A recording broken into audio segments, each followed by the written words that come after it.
Halo sahabatku. Selamat datang kembali di channel Cerita Momo. Apa kabar kalian hari ini? Semoga selalu sehat dan bahagia ya. Hari ini Momo membawakan kisah spesial yang bakal bikin kalian gregetan parah. Tapi endingnya dijamin bikin puas banget. Judulnya, Demi Tutupi Aib, Mertuaku Memaksa Suamiku Menceraikanku dan Menikahi Anak Bos Demi Gengsi. 30 menit kemudian, kubuat mereka menyesal seumur hidup. Kebayang gak sih? Sudah berkorban, malah dibuang demi wanita yang ngakunya anak bos. Tapi tenang, karma itu datangnya ekspres cuma dalam 30 menit. Nah, sebelum kita masuk ke ceritanya, yuk dukung terus channel ini dengan cara tekan tombol subscribe dan like videonya ya, biar Momo makin semangat buat konten seru lainnya. Momo juga pengen kenalan nih sama sahabat semua. Yuk, tulis nama kalian, asal kota, dan ketik hadir di kolom komentar di bawah. Kita ramaikan kolom komentarnya. Sudah siap melihat bagaimana Kinar membungkam kesombongan mertuanya? Siapkan camilan kalian, dan mari kita mulai. Suasana di ruang tamu rumah bercat krem itu terasa begitu mencekam sore ini. Langit di luar yang mulai mendung seolah mewakili perasaan Dimas yang baru saja pulang dengan wajah pucat pasi. Tak ada sedikit pun rona kehidupan di wajahnya. Ia membanting tas kerjanya ke sofa dengan kasar, lalu menjatuhkan tubuhnya di sana sambil menjambak rambutnya sendiri dengan frustrasi. Napasnya memburu, seolah ia baru saja lari dari kejaran binatang buas. Di sudut ruangan, Bularas yang sedang mematut diri di depan cermin hias, terkejut melihat tingkah anak laki-laki satu-satunya itu. Ia meletakkan lipstik merah menyala yang baru saja hendak dipakainya, lalu berjalan menghampiri Dimas dengan langkah tergesa namun tetap menjaga wibawa. Daster sutra bermotif bunga yang dikenakannya berkibar pelan. Bularas menatap putranya dengan kening berkerut, bukan karena khawatir pada kesehatan anaknya, melainkan karena keributan itu mengganggu ketenangannya. Dimas gemetar hebat. Ia menatap ibunya dengan mata yang mulai memerah dan berair. Tanpa aba-aba, laki-laki itu tiba-tiba bersimpuh di kaki ibunya, memeluk lutut wanita parubaya itu dengan erat. Suaranya parau dan pecah saat ia mulai berbicara. Ia mengaku bahwa ia telah melakukan kesalahan fatal di kantor. Sebuah kesalahan yang tidak hanya bisa menghancurkan karirnya, tetapi juga bisa menyeretnya ke balik jeruji besi. Dimas mengaku telah menggelapkan dana operasional perusahaan untuk menutupi kerugian investasi bodong yang ia ikuti diam-diam beberapa bulan lalu. Awalnya ia berpikir bisa mengembalikannya saat keuntungan cair, tapi ternyata ia tertipu, dan sialnya, audit perusahaan dilakukan lebih cepat dari jadwal. Mendengar pengakuan itu, Bularas bukannya memeluk anaknya, melainkan mundur selangkah dengan mata melotot lebar. Wajahnya merah pada menahan amarah. Bukan marah karena anaknya mencuri, tapi marah karena bayangan rasa malu yang akan menimpanya. Ia langsung membayangkan bagaimana reaksi teman-teman sosialitanya, jeng-jeng arisannya, dan tetangga-tetangga yang selama ini selalu ia pameri tentang kesuksesan Dimas sebagai asisten manajer. Bularas berteriak histeris, menanyakan bagaimana Dimas bisa sebodoh itu. Ia mencengkram bahu anaknya, mengguncangnya keras, menuntut jawaban bagaimana cara menutupi aib ini sebelum berita menyebar. Bagi Bularas, kehormatan dan gengsi adalah segalanya di atas kebenaran. Di tengah keributan itu, Kinar muncul dari arah dapur dengan nampan berisi segelas air putih. Wajahnya tenang, teduh, tanpa riasan tebal seperti mertuanya. Kinar mengenakan pakaian rumahan yang sederhana namun rapi. Ia sudah mendengar semuanya dari balik tembok dapur tadi. Dengan langkah pelan, ia meletakkan gelas itu di meja, lalu duduk di samping Dimas, mengusap punggung suaminya dengan lembut. Sentuhan Kinar yang menenangkan justru ditepis kasar oleh Dimas. Laki-laki itu sedang kalut, dan kehadiran Kinar yang terlihat tenang justru membuatnya semakin merasa tertekan. Kinar menarik napas panjang, mencoba tetap sabar. Ia tahu suaminya sedang dalam masalah besar. Dengan suara lembut, Kinar bertanya berapa jumlah uang yang harus dikembalikan ke perusahaan agar Dimas tidak dilaporkan ke polisi. Dimas menjawab dengan suara tertahan, menyebutkan angka 150 juta rupiah.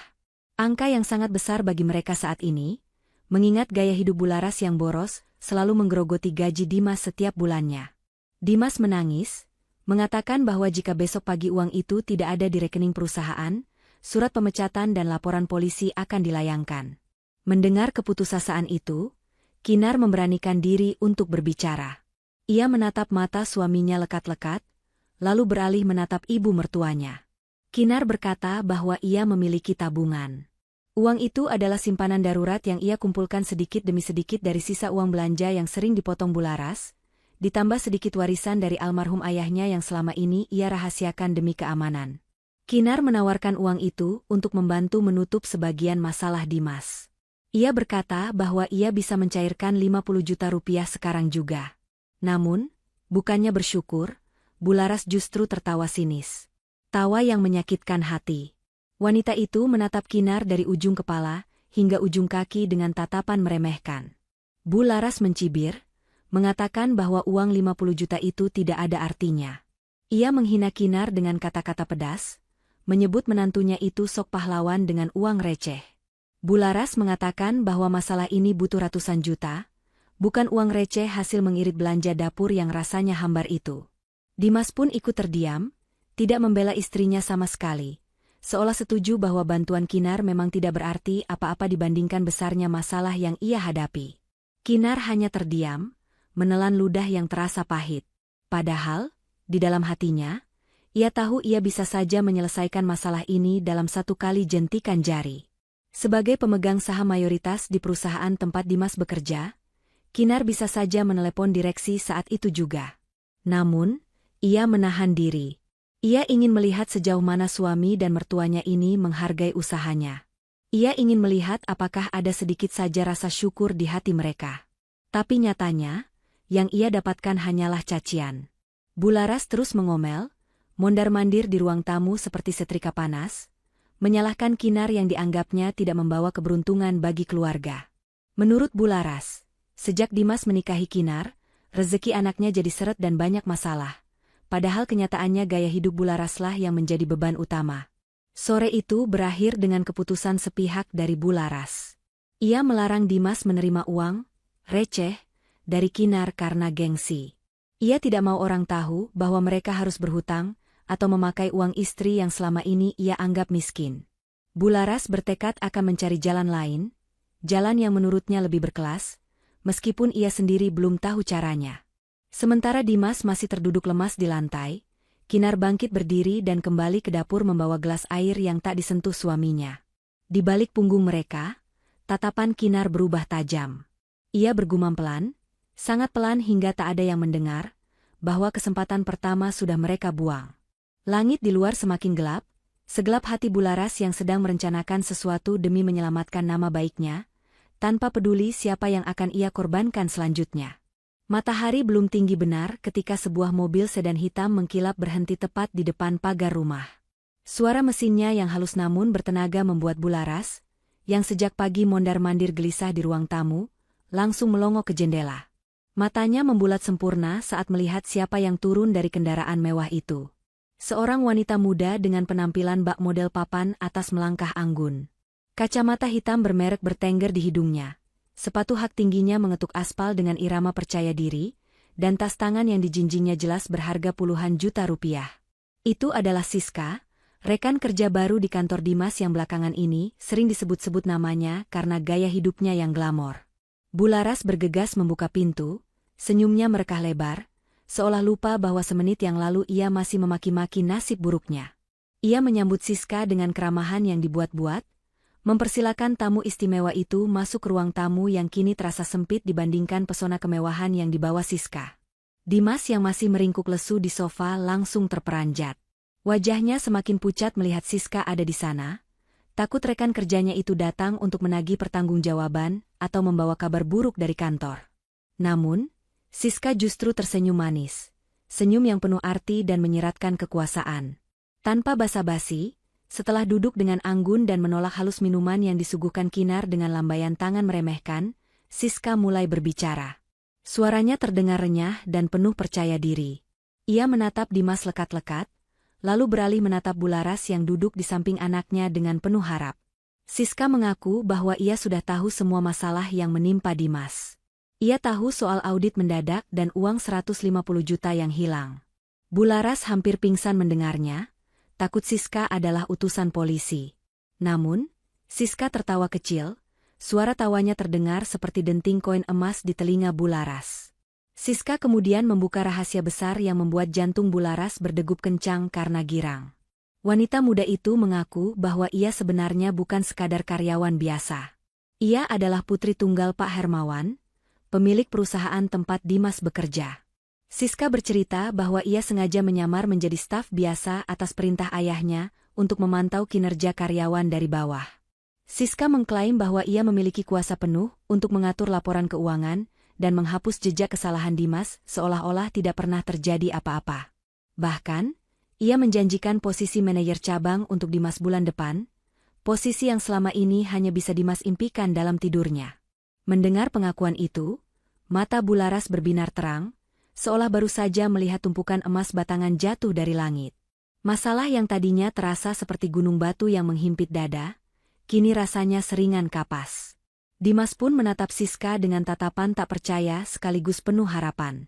Ia melihat Siska bukan lagi sebagai rekan kerja, melainkan dewi penyelamat yang turun ke bumi.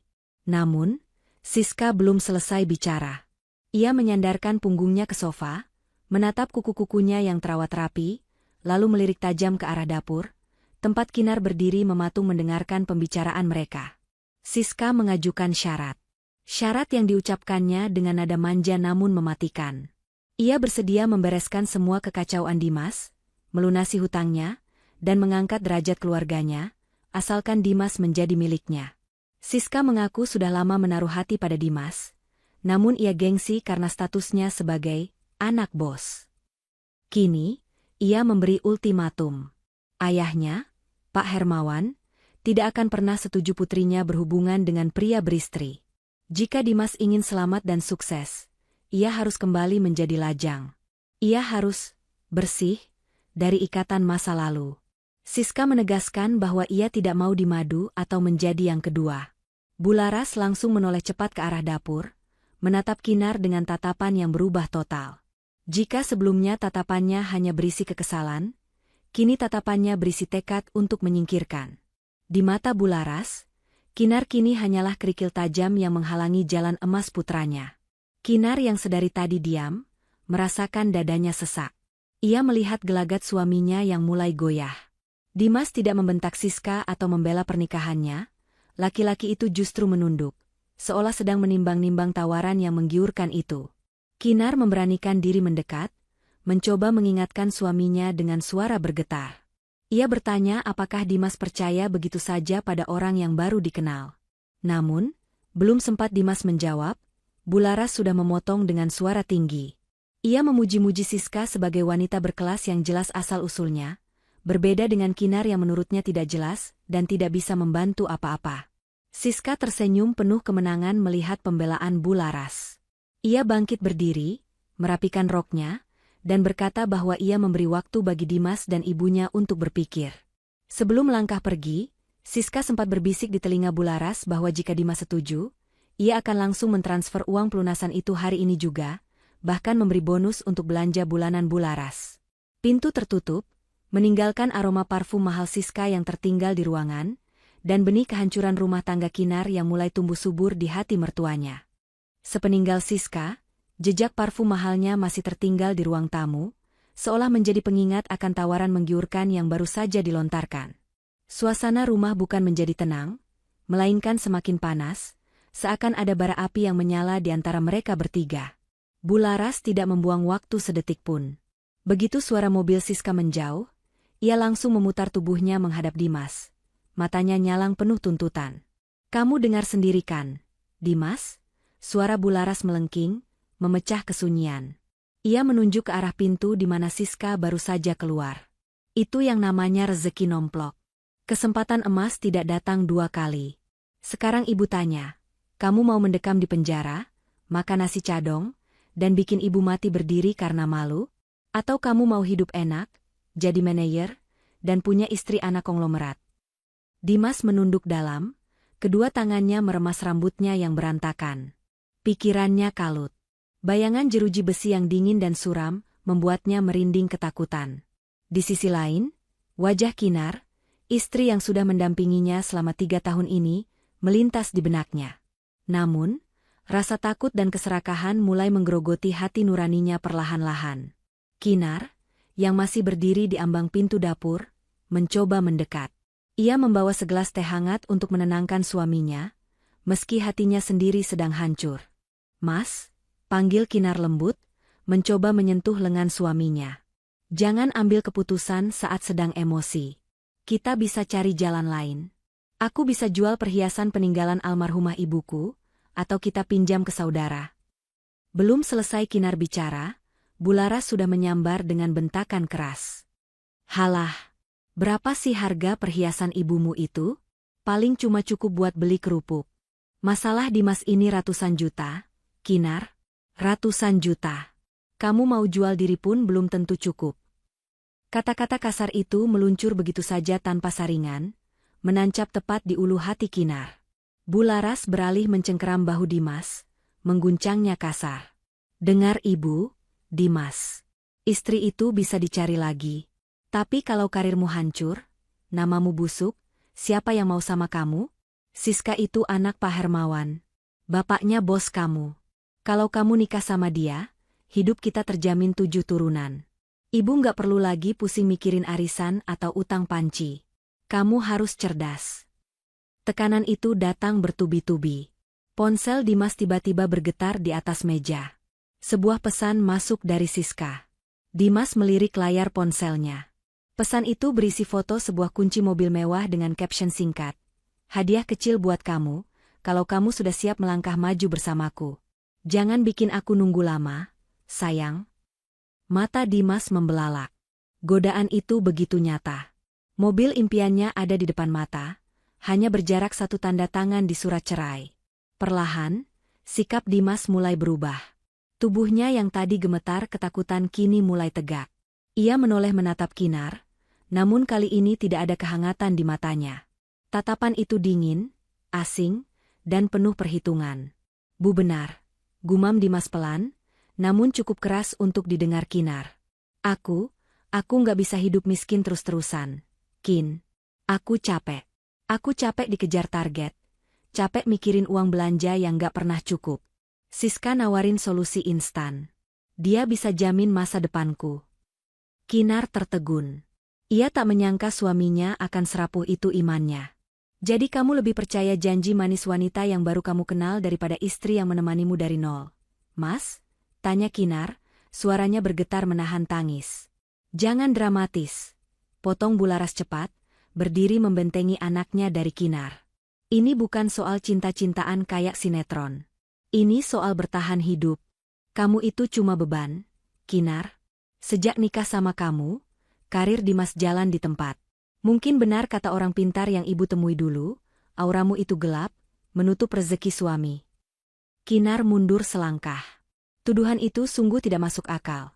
Tapi di telinga Dimas yang sedang buta hati, ucapan ibunya terdengar seperti kebenaran mutlak. Dimas tidak membantah ibunya.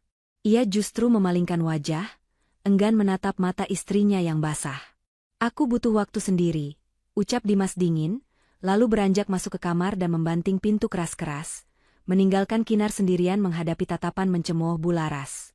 Bularas tersenyum sinis, merasa di atas angin. Ia mendekatkan wajahnya ke wajah Kinar, berbisik tajam penuh bisa. "Siap-siap saja berkemas. Sebentar lagi rumah ini akan punya nyonya baru yang lebih pantas." Kinar hanya diam, tangannya mengepal erat di sisi tubuhnya. Bukan karena marah yang meledak-ledak, tapi menahan diri untuk tidak tertawa miris melihat kebodohan 2 manusia di hadapannya. Dalam hati ia bergumam, "Baiklah, jika kalian ingin bermain api, akan kupastikan kalianlah yang terbakar habis." Pagi itu, udara di dalam rumah terasa jauh lebih dingin dari biasanya, meski matahari sudah mulai meninggi. Keheningan yang menggantung di ruang makan bukan karena ketenangan, melainkan karena ketegangan yang siap meledak kapan saja. Dimas duduk di kursi makan dengan kemeja kerjanya yang kusut, mengaduk-aduk nasi goreng di piringnya tanpa selera. Matanya cekung, tanda ia tak bisa tidur semalaman memikirkan tawaran Siska yang terus menari-nari di kepalanya. Kinar, yang baru saja selesai mencuci piring, mengeringkan tangannya dan memutuskan untuk mencoba bicara sekali lagi. Ia tahu risiko ini besar, Tapi hati nuraninya tidak membiarkannya dia melihat suaminya terjerumus ke dalam lubang yang mungkin lebih dalam. Kinar menarik kursi di hadapan Dimas, duduk dengan punggung tegak, mencoba memancarkan ketenangan di tengah badai emosi suaminya. "Mas," panggil Kinar pelan namun tegas. "Aku sudah memikirkan semuanya semalaman. Ada yang ganjil dengan Siska. Coba kamu pikir pakai logika, Mas. Kalau dia benar anak Pak Hermawan, kenapa dia harus menyamar jadi staf biasa? Dan yang lebih aneh lagi, kenapa wanita sekelas dia, yang katanya kaya raya, begitu agresif mengejar laki-laki beristri yang sedang terlilit masalah hukum? Itu tidak masuk akal." Dimas menghentikan gerakan sendoknya. Ia mendongak, menatap istrinya dengan sorot mata yang sulit diartikan.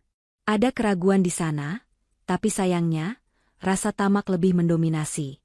Sebelum Dimas sempat menjawab, suara langkah kaki berat terdengar mendekat dari arah ruang tengah. Bu Laras muncul dengan wajah yang sudah merah padam. Rupanya, sejak tadi wanita parubaya itu menguping pembicaraan mereka dari balik tembok. Tanpa aba-aba, Bu Laras menyambar gelas air di atas meja dan menyiramkan isinya tepat ke wajah Kinar. "Dasar wanita ular!" teriak Bu Laras melengking, membuat Dimas terlonjak kaget. Air dingin membasahi wajah dan jilbab Kinar, menetes hingga ke bajunya, namun Kinar tidak bergeming sedikitpun. Ia hanya menyeka wajahnya dengan tenang, menatap mertuanya dengan tatapan datar. "Ibu apa-apaan?" tanya Dimas setengah hati, tidak berani membentak ibunya.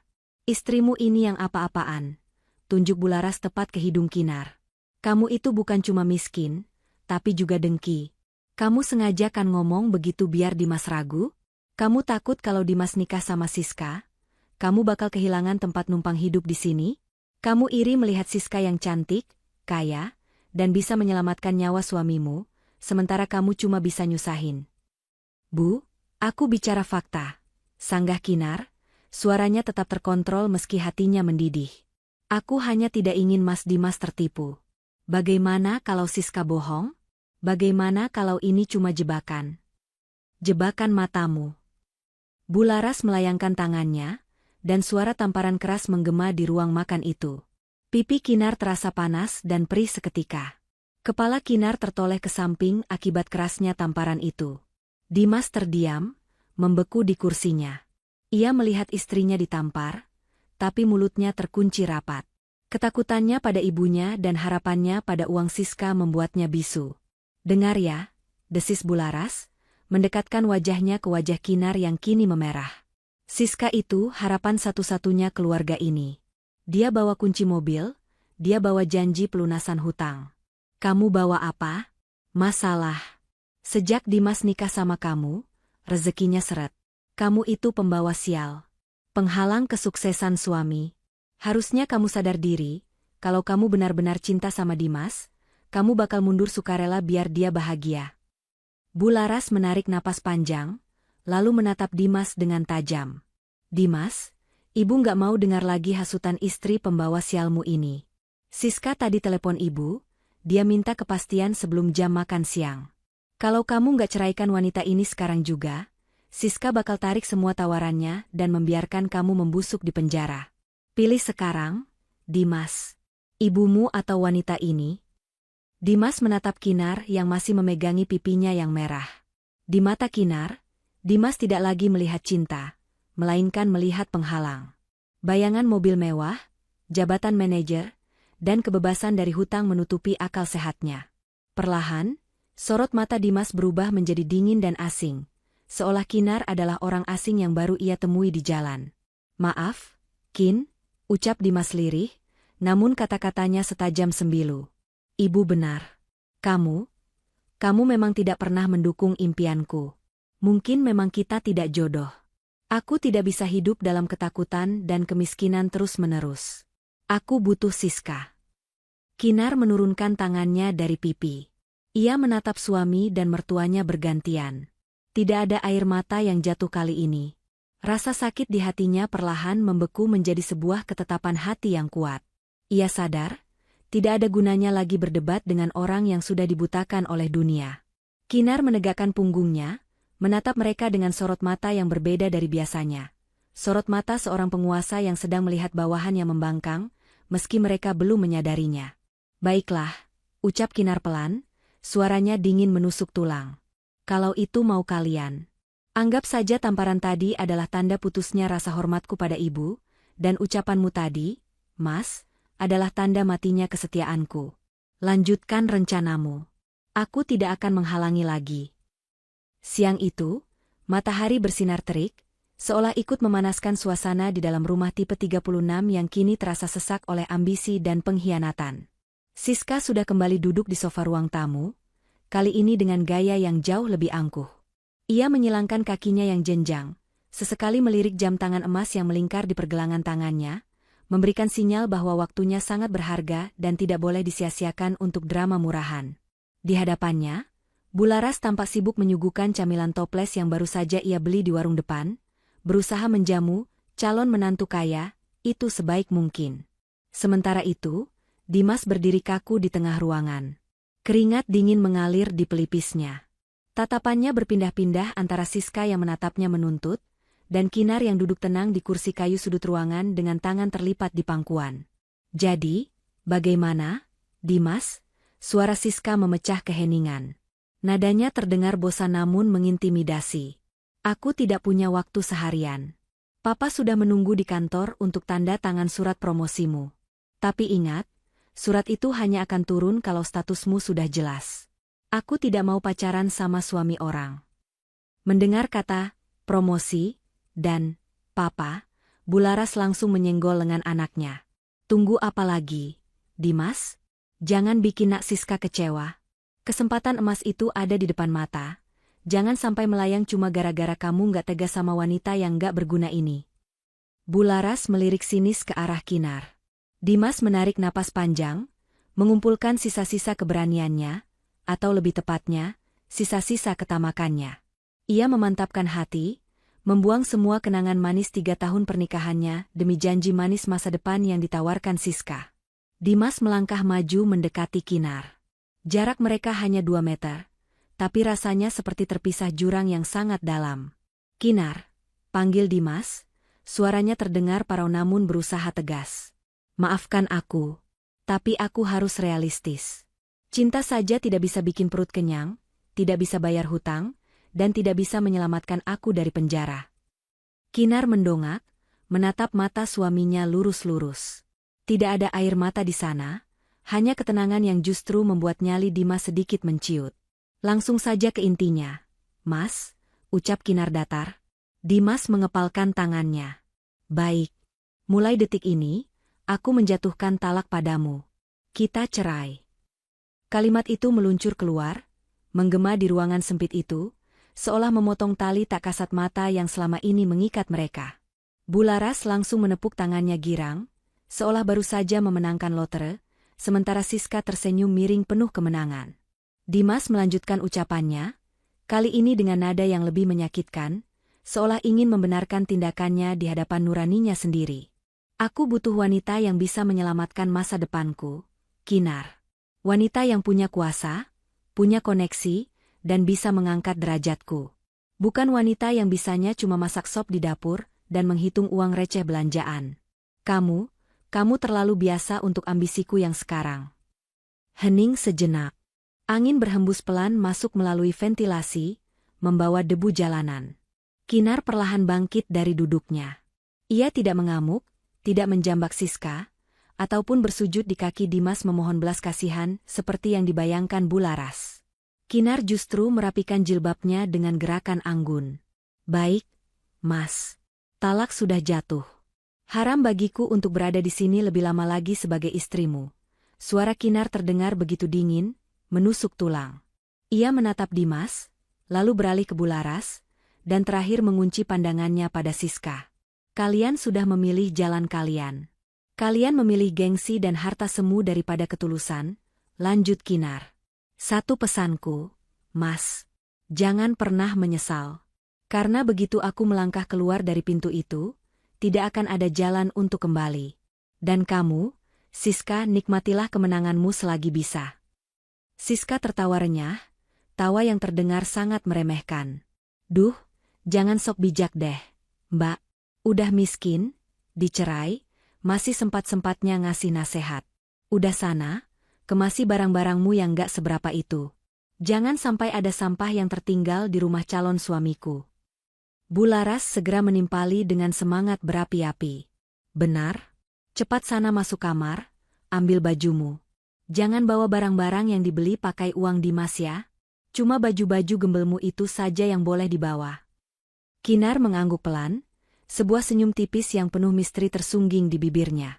Senyum yang tidak dimengerti oleh ketiga orang bodoh di hadapannya. Tanpa membantah, Kinar berbalik badan melangkah menuju kamar tidur untuk yang terakhir kalinya. Meninggalkan mereka yang sedang berpesta pora di atas kehancuran rumah tangga orang lain, tanpa menyadari bahwa badai yang sebenarnya baru saja akan dimulai. Suara pintu lemari yang dibuka kasar mengagetkan Kinar yang sedang melipat bajunya dengan rapi. Belum genap 5 menit ia berada di dalam kamar, Bu Laras sudah menerobos masuk dengan napas memburu, seolah dikejar setan. Wajah wanita parubaya itu tampak tidak sabaran. Matanya menyapu seisi kamar seakan takut Kinar menyembunyikan harta karun di balik lipatan bajunya. Lama sekali kamu, hardik Bu Laras. Ia menyambar tumpukan baju Kinar yang ada di kasur, lalu dengan kasar melemparnya ke lantai. Kalau nunggu kamu lipat satu-satu, keburu lebaran monyet. Siska dan Dimas harus segera menyambut Pak Hermawan. Saya tidak mau ada pemandangan kotor di rumah ini saat tamu agung datang. Tanpa mempedulikan perasaan Kinar, Bu Laras mengambil sebuah kantong plastik sampah hitam berukuran besar dari sakunya. Dengan gerakan cepat dan kasar, ia memungut baju-baju Kinar dari lantai dan menjejalnya masuk ke dalam kantong plastik itu secara asal-asalan. Bunyi kain yang diremas paksa terdengar menyakitkan di telinga. Kinar hanya berdiri mematung, menatap mertuanya yang memperlakukan barang-barangnya tak ubahnya seperti sampah dapur. Bu, itu pakaian saya. Biar saya rapikan sendiri, ucap Kinar tenang, mencoba meraih tangan mertuanya. Halah, tidak usah sok rapi. Kamu itu sudah jadi gembel sekarang. Sadar diri. Bu Laras menepis tangan Kinar kasar. Ini rumah anakku, dan sebentar lagi akan jadi rumah Siska. Semua jejakmu harus hilang detik ini juga. Setelah semua pakaian Kinar masuk ke dalam kantong sampah itu, Bu Laras menyeret kantong itu keluar kamar. Kinar mengikutinya dari belakang dengan langkah gontai. Di ruang tengah, Dimas masih berdiri di posisi yang sama, menundukkan kepalanya, tidak berani menatap mata istrinya. Sementara Siska duduk santai sambil memainkan ujung rambutnya, tersenyum mengejek melihat pemandangan drama pengusiran itu. Duh, Bu Laras, semangat banget sih bersih-bersihnya, sindir Siska dengan nada manja yang dibuat-buat. Tapi bagus deh, Bu. Papa paling anti lihat barang rongsokan. Rumah calon menantu papa harus steril. Bu Laras tertawa mendengar ucapan Siska, seolah mendapat dukungan moral. Ia terus menyeret kantong plastik itu hingga ke pintu depan, lalu membukanya lebar-lebar. Dengan tenaga yang tersisa, Bu Laras melempar kantong plastik berisi pakaian Kinar itu ke halaman teras. Kantong itu mendarat dengan bunyi buk yang menyedihkan di atas ubin dingin, sedikit robek di bagian ujungnya, hingga memperlihatkan kain jilbab Kinar yang menyembul keluar. Keluar kamu, usir Bu Laras sambil menunjuk ke arah jalanan. Tunggu jemputanmu di luar pagar. Jangan berani-berani duduk di sofa mahal saya lagi. Ingat, sebentar lagi Pak Hermawan, ayah Siska, akan datang untuk merestui mereka. Jangan sampai beliau melihat ada gembel di teras rumah besannya. Kinar melangkah keluar perlahan, melewati ambang pintu yang selama 3 tahun ini menjadi saksi bisu pengabdiannya. Ia berhenti sejenak tepat di depan Dimas yang masih mematung. Mas, ucap Kinar pelan, tanpa menoleh. Jaga dirimu baik-baik. Doa istri yang terzalimi itu tidak ada penghalangnya. Kuharap kamu siap menanggungnya. Dimas tersentak, bahunya sedikit bergetar, namun ia tetap bungkam. Rasa bersalah dan tamak berperang hebat di dalam dadanya, namun kilauan janji Siska memenangkan pertempuran itu. Ia membiarkan Kinar berlalu. Bu Laras langsung membanting pintu utama tepat di belakang punggung Kinar, menimbulkan suara dentuman keras yang menggema hingga ke tetangga sebelah. Suara kunci diputar dari dalam terdengar jelas, seolah menegaskan bahwa pintu itu telah tertutup selamanya bagi Kinar. Kini, Kinar berdiri sendirian di teras rumah yang mendung. Angin sore menerpa wajahnya. Ia memungut kantong plastik hitam itu, merapikan sedikit bagian yang robek, lalu meletakkannya di dekat tiang pagar. Bukannya menangis atau meratap, Kinar justru menarik napas lega. Beban berat di pundaknya seolah terangkat bersamaan dengan jatuhnya talak tadi. Ia melirik jam tangannya.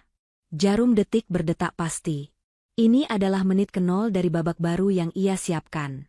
Dengan tenang, Kinar merogoh saku gamisnya, mengeluarkan ponsel pintar miliknya yang selama ini ia sembunyikan spesifikasinya, ponsel keluaran terbaru yang harganya lebih mahal dari motor Dimas. Jarinya menari lincah di atas layar, mengetikkan sebuah pesan singkat namun mematikan. Kepada Pak Hermawan, Dirut, Pak, sandiwara sudah selesai. Tikusnya sudah masuk perangkap dan memakan umpannya. Bapak bisa datang ke lokasi sekarang. Saya tunggu di teras. Tanda centang 2 biru langsung muncul seketika. Balasan masuk hanya dalam hitungan detik. Siap, Bu Komisaris. Saya meluncur sekarang. Mohon maaf atas kelancangan mantan staf saya. Kinar tersenyum tipis. Ia duduk di bangku beton kecil di dekat pagar, menyandarkan punggungnya santai. Di dalam sana, mereka mungkin sedang bersorak merayakan kemenangan. Tapi mereka lupa, waktu terus berjalan. 30 menit dari sekarang, tawa itu akan berubah menjadi jeritan.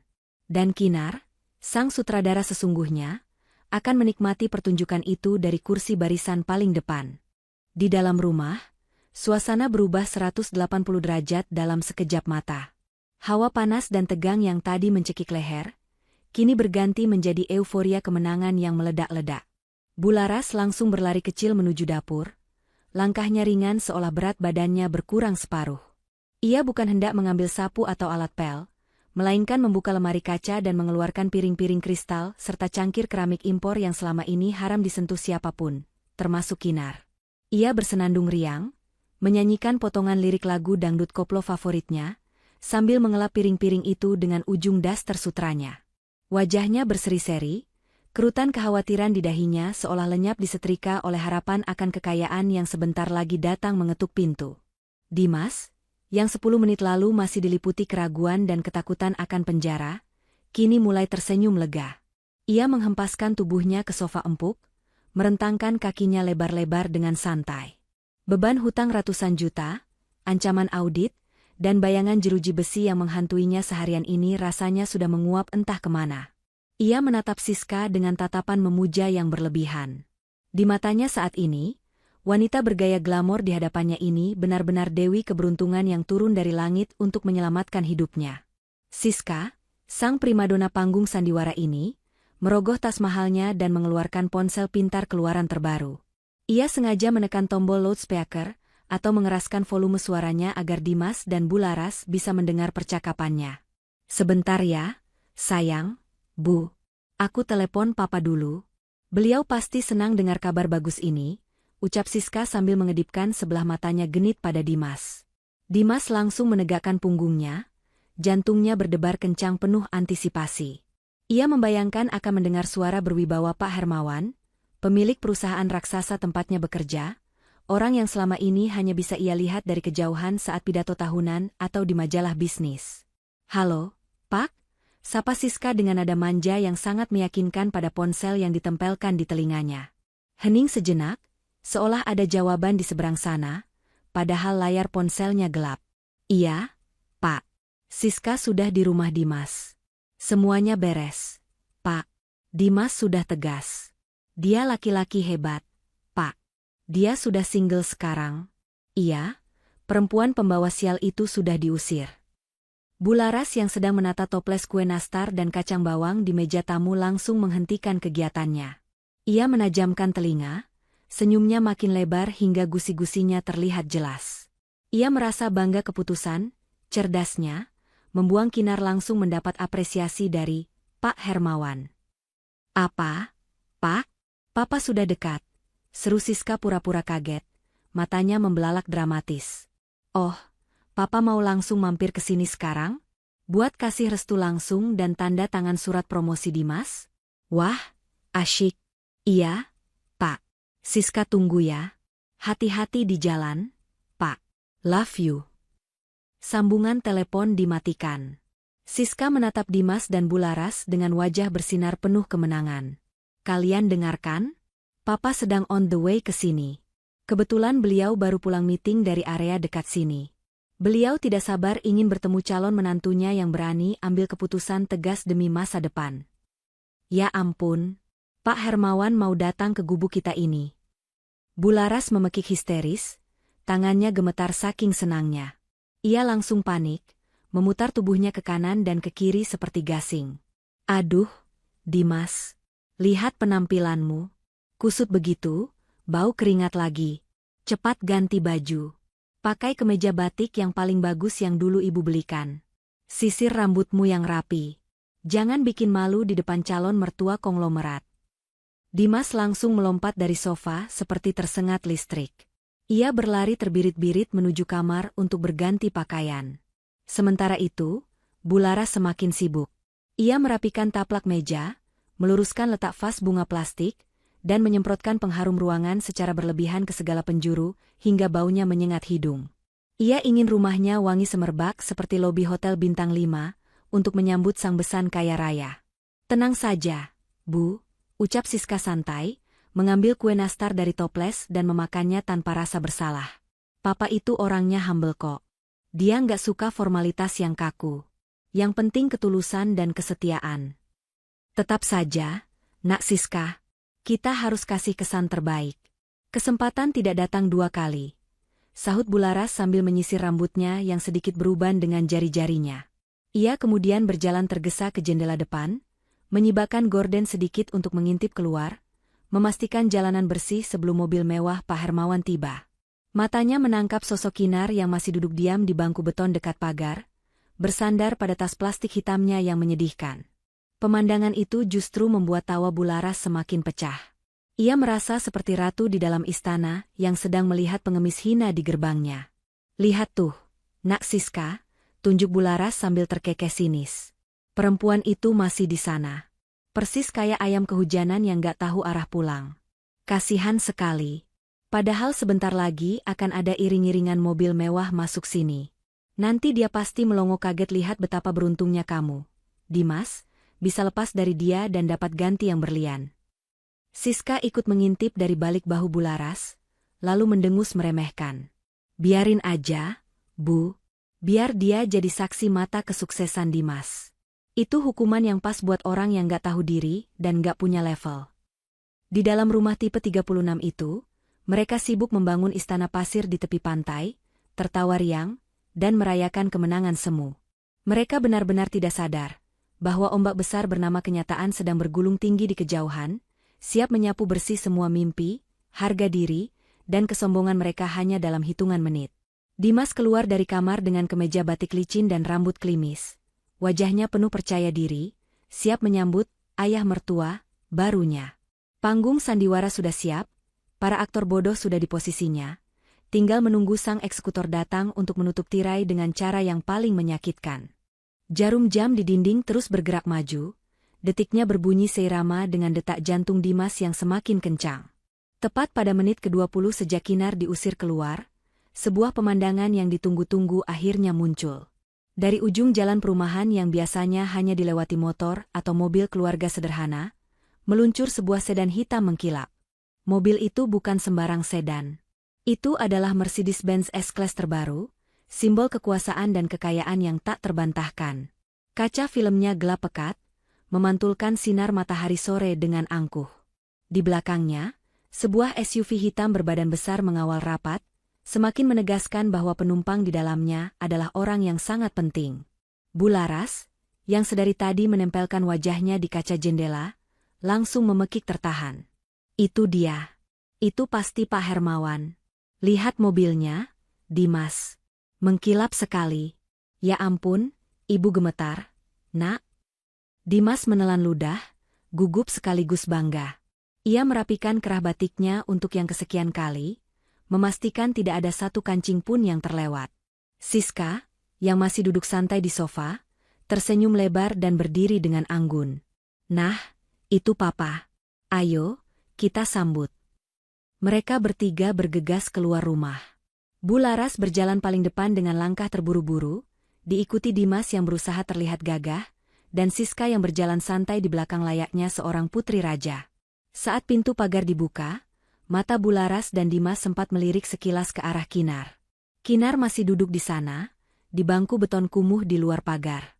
Ia tidak beranjak sedikitpun, bahkan saat mobil mewah itu berhenti tepat di depannya.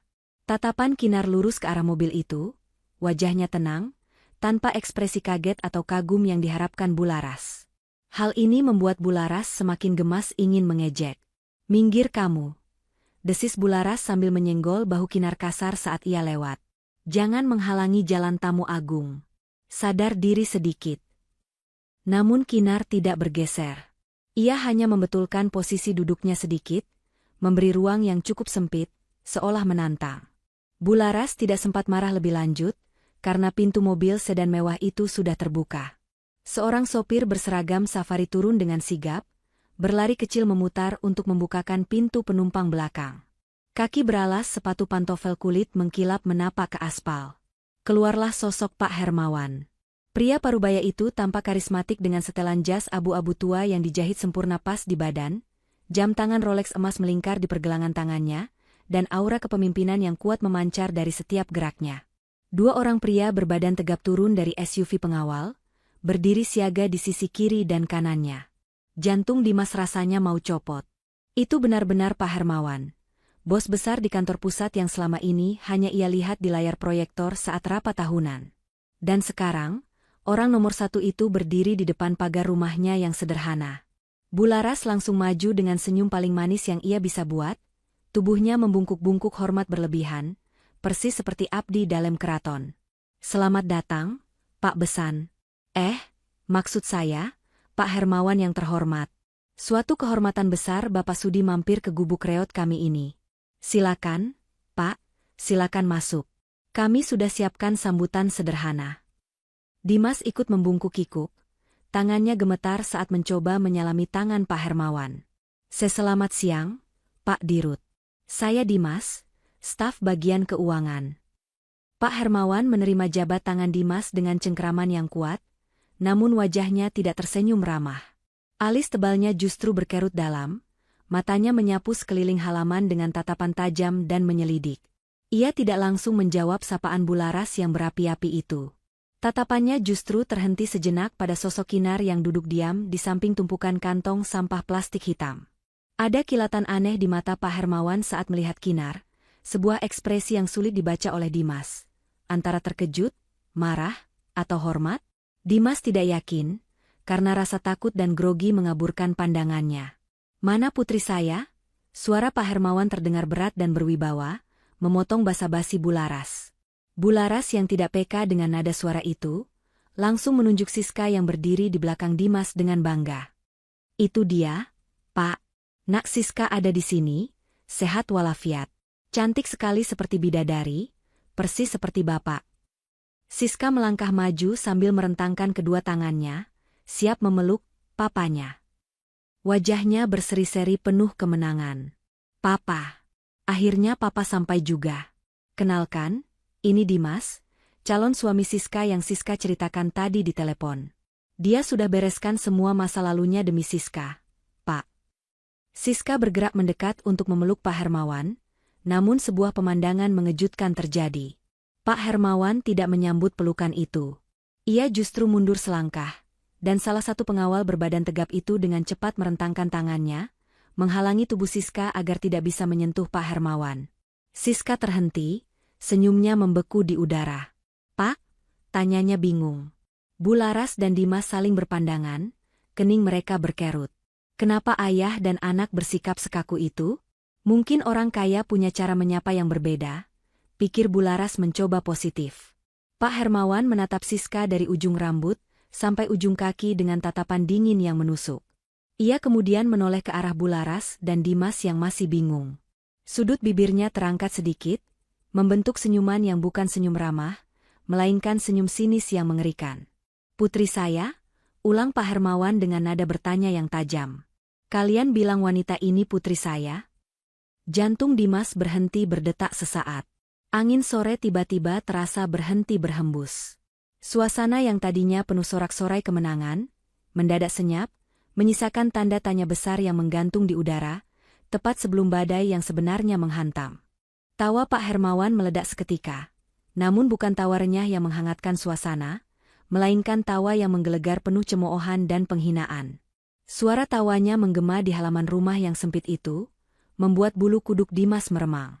Orang-orang berbadan tegap di belakang Pak Hermawan ikut menyunggingkan senyum sinis, menambah aura mencekam yang tiba-tiba menyelimuti mereka. Anak saya? Kalian pikir saya, Hermawan Sutanto, punya anak perempuan model begini? Pak Hermawan menunjuk wajah Siska dengan jari telunjuknya yang gemetar, karena menahan geli sekaligus marah. Nada suaranya meninggi, tegas, dan menghantam gendang telinga Bularas seperti petir di siang bolong. Bularas ternganga, mulutnya terbuka lebar namun tidak ada suara yang keluar. Wajahnya yang tadi merah merona karena bahagia, kini memucat seputih kertas. Ia menoleh kaku ke arah Siska, berharap wanita itu akan membantah. Namun, pemandangan yang ia lihat justru meruntuhkan seluruh dunianya. Siska, yang 10 menit lalu masih berlagak bak putri raja, kini tubuhnya gemetar hebat. Wajah angkuhnya lenyap, digantikan oleh ekspresi ketakutan luar biasa. Keringat dingin sebesar biji jagung bercucuran membasahi riasan tebalnya yang mulai luntur. Papa bercandakan? Tanya Dimas dengan suara tercekat, mencoba menyangkal kenyataan yang mulai terkuak di depan matanya. Siska bilang dia putri tunggal Bapak. Dia bilang Bapak datang mau tanda tangan promosi saya. Pak Hermawan mendengus kasar, lalu menatap Dimas dengan tatapan iba yang menyakitkan. Dimas, bodoh sekali kamu. Siska ini memang pernah bekerja di kantor saya. Tapi bukan sebagai manajer, apalagi direktur. Dia adalah cleaning service magang yang baru bekerja 2 bulan. Kalimat itu menghantam dada Dimas lebih keras daripada pukulan fisik manapun. Cleaning service? Magang? Lutut Dimas terasa lemas seketika. Ia hampir saja ambruk jika tidak berpegangan pada pagar besi. Dan alasan kenapa dia ada di sini, lanjut Pak Hermawan dengan suara lantang, memastikan tetangga yang mulai mengintip bisa mendengarnya, adalah karena dia buronan perusahaan. Tadi pagi dia ketahuan mencuri stempel perusahaan dan memalsukan surat jalan untuk menggelapkan uang kas kecil. Kami sudah mencarinya seharian, dan ternyata dia bersembunyi di sini, menipu keluarga bodoh yang gila harta. Bularas memekik histeris sambil memegangi dadanya. Tukang pel? Maling? Jadi mobil mewah yang kuncinya dia pamerkan itu. Sewaan, Bu, potong Pak Hermawan tajam. Tas branded itu KW super beli di pasar gelap, dan gaya hidup mewahnya itu hasil hutang pinjaman online yang menumpuk di mana-mana. Kalian sudah ditipu mentah-mentah oleh penipu kelas teri. Siska, yang merasa sudah terpojok, tiba-tiba mencoba mengambil langkah 1000. Ia berbalik badan dan hendak lari menerobos celah di antara mobil pengawal. Namun, gerakan 2 pengawal Pak Hermawan jauh lebih cepat. Dalam sekejap mata, lengan Siska ditekuk ke belakang. Wanita itu menjerit kesakitan saat borgol besi dipasangkan paksa di pergelangan tangannya. Lepasin aku. Dimas, tolong aku. Bularas, tolong, jerit Siska meronta-ronta. Tapi kali ini, tidak ada lagi panggilan, sayang, atau nada manja. Yang ada hanya teriakan putus asa seorang kriminal yang tertangkap basah. Dimas mundur ketakutan, menatap Siska dengan pandangan jijik dan ngeri. Ia baru saja menceraikan istri yang tulus dan setia, mengusir wanita yang menemaninya dari nol, demi seorang penipu buronan polisi. Penyesalan itu mulai merambat naik dari ulu hatinya, mencekik lehernya hingga ia sulit bernapas. Bularas jatuh terduduk di aspal. Kakinya tidak kuat lagi menopang tubuhnya. Bayangan menjadi besan konglomerat hancur lebur menjadi debu. Emas, berlian, dan status sosialita yang sudah ia rangkai di kepalanya meledak, menyisakan rasa malu yang tak tertahankan. Ia baru saja menghina Kinar habis-habisan, membuang menantunya itu seperti sampah, hanya untuk menyembah kaki seorang pencuri. Bawa dia ke kantor polisi sekarang. Perintah Pak Hermawan dingin pada pengawalnya. Siska diseret masuk ke dalam mobil SUV belakang tanpa ampun.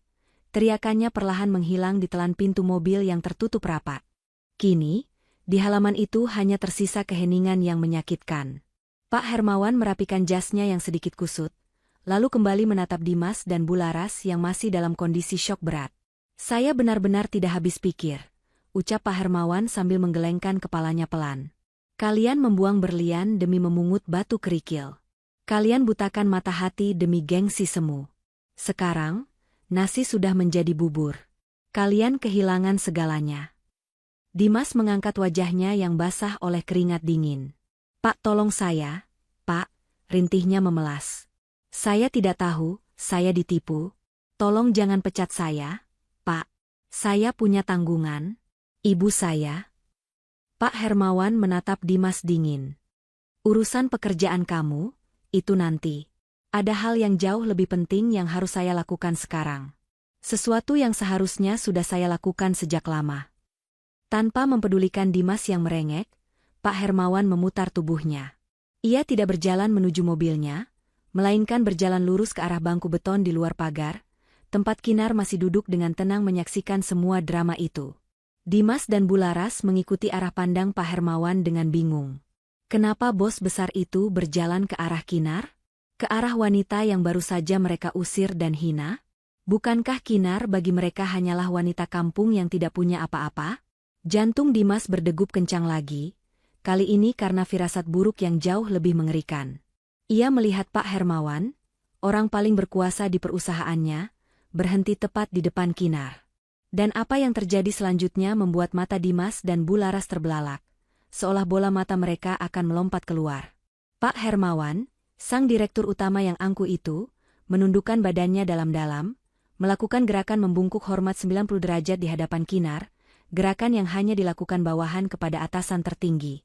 Selamat sore, Bu Komisaris, ucap Pak Hermawan dengan suara lantang, penuh hormat dan ketundukan. Maaf saya terlambat datang.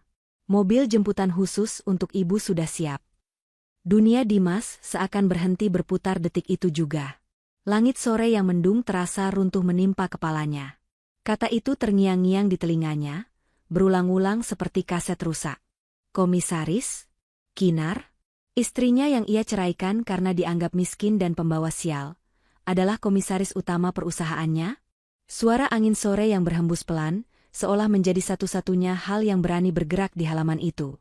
Dimas merasa dunia di sekelilingnya berputar hebat, pening menghantam kepalanya hingga ia harus berpegangan pada pagar besi agar tidak ambruk. Mulutnya ternganga, matanya menatap nanar pada sosok istrinya, wanita yang baru saja ia ceraikan dan ia usir, yang kini berdiri tegak menerima penghormatan dari Pak Hermawan. Komisaris? Gagap Dimas, suaranya terdengar seperti cicit tikus yang terjepit. Pak Hermawan pasti salah orang, kan? Dia Kinar, Pak. Dia cuma ibu rumah tangga biasa. Dia bahkan gak punya baju bagus. Tabungannya cuma recehan. Pak Hermawan menegakkan tubuhnya kembali, lalu menatap Dimas dengan sorot mata merendahkan. Justru karena itu kamu tidak pantas baginya, Dimas. Asal kamu tahu, Bu Kinar adalah pemilik 60% saham Wijaya Group, perusahaan induk tempat kamu bekerja. Beliau adalah pewaris tunggal mendiang Bapak Wijaya, pendiri perusahaan ini. Selama ini beliau memilih hidup sederhana dan menyembunyikan identitasnya hanya untuk satu tujuan. Mencari pendamping hidup yang tulus mencintainya apa adanya, bukan karena hartanya. Bularas, yang masih terduduk lemas di aspal, seketika wajahnya berubah pucat pasi seperti mayat. Matanya melotot horor menatap kantong plastik sampah hitam di dekat kaki Kinar. Kantong sampah yang berisi pakaian, gembel, itu ternyata milik seorang miliarder yang bisa membeli seluruh komplek perumahan ini tunai tanpa berkedip. Tubuh Bularas gemetar hebat, bukan karena dingin, tapi karena ketakutan yang menjalar hingga ke tulang sumsum. Ia baru saja meludahi langit, dan ludah itu kini jatuh tepat di wajahnya sendiri. Kinar melangkah maju perlahan. Aura kesederhanaan yang biasa ia tampilkan kini lenyap, berganti dengan harisma seorang pemimpin yang disegani. Ia menatap Dimas dan Bularas bergantian. Tatapannya datar, namun menghujam tajam. 3 tahun, Mas, ucap Kinar, suaranya tenang namun berwibawa. 3 tahun aku menahan diri untuk tidak menggunakan fasilitas kemewahanku. Aku memasak, mencuci, dan melayanimu serta ibumu dengan tanganku sendiri. Aku berharap, suatu hari nanti kalian bisa melihat ketulusanku. Tapi ternyata, yang kalian lihat hanyalah materi. Kinar merogoh saku gamisnya, mengeluarkan sebuah amplop tebal berwarna coklat. Ia melemparkan amplop itu ke hadapan Dimas. Amplop itu jatuh tepat di sepatu Dimas yang mengkilap. "Buka," perintah Kinar singkat. Dengan tangan gemetar, Dimas memungut amplop itu dan membukanya. Isinya adalah selembar cek tunai senilai 150 juta rupiah dan bukti pelunasan hutang atas nama Dimas. Tanggal yang tertera di sana adalah hari ini. "Itu hadiah ulang tahun pernikahan kita yang ketiga, Mas. Rencananya, sore ini aku akan memberikan itu padamu. Aku ingin melunasi hutang kantormu agar kamu tidak dipenjara, dan aku ingin mulai jujur tentang siapa aku sebenarnya," lanjut Kinar, senyum miris tersungging di bibirnya. Air mata penyesalan mulai membanjiri wajah Dimas. Ia jatuh berlutut, meremas cek itu di dadanya. "Kinar, sayang, maafkan aku. Aku hilaf, Kin. Aku cuma bingung. Tolong, Kin. Kita bisa perbaiki ini." Aku tarik ucapan talaku. "Kita mulai lagi dari awal, ya?" Bularas pun ikut merangkak mendekat, mencoba meraih ujung gamis Kinar dengan wajah memelas yang menjijikan. "Iya, Nak Kinar. Ibu juga hilaf. Ibu cuma pengen yang terbaik buat Dimas. Jangan pergi, Nak. Kamu menantu kesayangan ibu. Siska itu setan, Nak. Kamu malaikatnya." Kinar memundurkan langkahnya, menghindari sentuhan tangan Bularas seolah tangan itu adalah kotoran. "Cukup, Bu. Mas. Sandiwara kalian sudah selesai. Cek itu sudah tidak berlaku lagi karena aku sudah membatalkannya 5 menit yang lalu via telepon ke bank, tepat saat kalian melempar baju-bajuku ke teras." Dimas terbelalak. "Membatalkan? Tapi, Kin, kalau ini batal, aku bisa dipenjara besok pagi." "Itu bukan urusanku lagi," jawab Kinar dingin. "Kamu yang berbuat, kamu yang bertanggung jawab. Nikmatilah buah dari keserakahanmu. Kamu menukar istri yang tulus dengan penipu, dan kamu menukar kebebasanmu dengan gengsi." Kinar berbalik badan, mengangguk pada Pak Hermawan. Sang sopir dengan sigap membukakan pintu belakang mobil Mercedes-Benz itu. Sebelum masuk, Kinar menoleh terakhir kalinya. "Selamat tinggal, Mas. Semoga kamu menemukan wanita kaya raya yang kamu impikan di dalam penjara nanti." Kinar masuk ke dalam mobil mewah itu. Pintu ditutup rapat, memisahkan dua dunia yang kini berbeda kasta. Mesin mobil menderu halus, lalu melaju perlahan meninggalkan pekarangan rumah tipe 36 yang kini terasa seperti neraka bagi penghuninya. Dimas berteriak histeris, mencoba mengejar mobil itu. "Kinar, jangan pergi, Kina Aar." Ia berlari hingga tersandung dan jatuh tersungkur di aspal panas. Namun mobil hitam itu tidak berhenti, terus melaju menembus jalanan sore, membawa pergi satu-satunya kesempatan Dimas untuk selamat.